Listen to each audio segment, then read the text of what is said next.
احنا الآن في زيارة اجتماعية خاصة باللجنة السياسية الخاصة بالسيد القائد العام لقوات الدعم السريع، وفي لجنة فرعية خاصة بالجانب الاجتماعي في زيارة خاصة لأبونا الشيخ اليمين في دارو، وجايين له نسلم له وجايين نشيل منه، ما جايين نديه.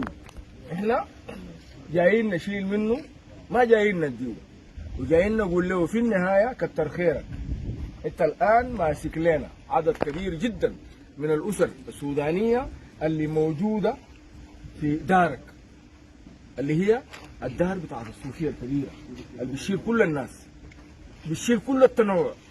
وهذا التنوع اللي دارين ننتقل به لسودان أوسع وأرحب، يتحملنا كلنا بكل ألوان طيفنا، بكل دياناتنا، بكل صحناتنا، بكل قبائلنا. ده اللي ماشيين بيه ونحن اللي قدام. ودائما يعني البيوت الكبيرة زي البيت الكبير بتاع شيخ اللمين ده دايرين نوسع فيه. وصراحة سيد القائد العام لقوات الدعم السريع الفريق أول محمد حمدان دقلو، يعني مدينا مساحات، ما مقيدنا، مدينا مساحات، احنا متحركين زي ما دايرين في المساحات الكبيرة دي بتاعت السودان عشان نجمع السودانيين كلهم ونوحدهم في إطار واحد.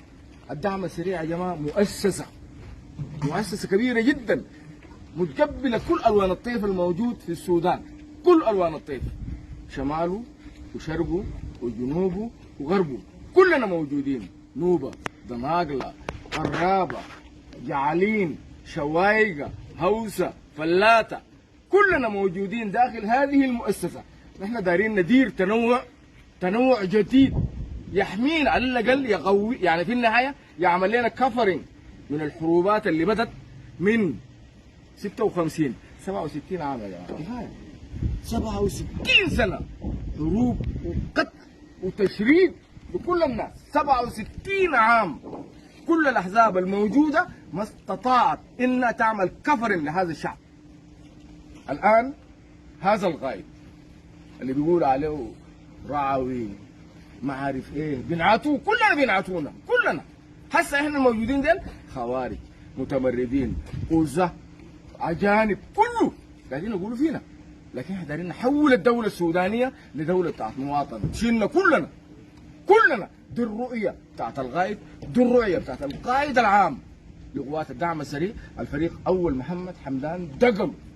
رضينا أو أبينا استطاع إنه يلقى عليه حجر في بركة، والحجر ده تفاعلنا معه، تفاعلنا احنا معه أبناء هذا الشعب السوداني، ودارين الآخرين يتفاعلوا معنا في هذا الأمر. احنا أقسم بالله شريف ما عندنا مشكلة مع قبيلة، ما عندنا مشكلة مع جهة، ما عندنا مشكلة مع أي جهة. الشماليين موجودين في الدعم السريع، ناس الشرق موجودين في الدعم السريع، ناس الغرب موجودين في الدعم السريع، ناس الجنوب موجودين في الدعم السريع. فلذا الدعم السريع مؤسسة محتاجة لكل أبناء الشعب السوداني. نحن في إطار العمل الاجتماعي الماسك وأخونا كنان ده طايفين كل البقاع، ولاية الخرطوم. الناس بيقولوا احنا في شريط، احنا الآن موجودين في ولاية الخرطوم كلها بنسبة 98%. الكلام ده بنقوله وطايفين، وبنقول لشرفاء القوات المسلحة ويلكم، ما تستسلموا، انضافوا لاخوانكم، وما جم الناس تجي نخوض كلنا ايادينا في بعض، وفي النهايه بنهزم منو؟ بنهزم النخب اللي عاست فساد في الدوله السودانيه.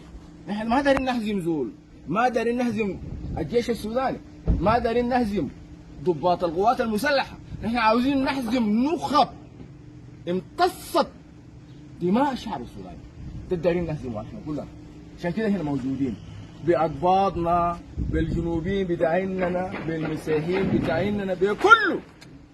عشان كده احنا زيارتنا دي لابونا الشيخ اليمين دي زيارة أولى، لكن حنجيك وحنجيك في مسيدك، ومسيدك يا رب يكون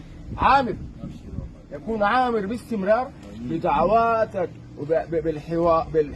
بالحوارين بتاعينك وبشعبك وبكل الناس.